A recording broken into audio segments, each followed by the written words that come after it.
京都11レース、阪神ジュベナイルフィリーズ、本命、湘南ザナドウ、対抗、ブラウンラチェット、単穴、アルマベローチェ、本命、湘南ザナドウ。前走は初めての関東遠征で重賞3着で好走。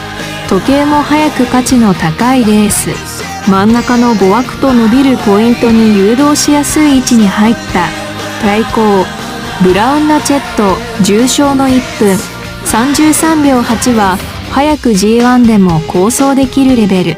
先行客室の5枠と先行しやすい。初輸送の分2番手評価。単穴、アルマベローチェ、6枠の差し客室と有利な枠順。スムーズにいければ穴のチャンス。馬券は本命の単勝とワイド流しで勝負。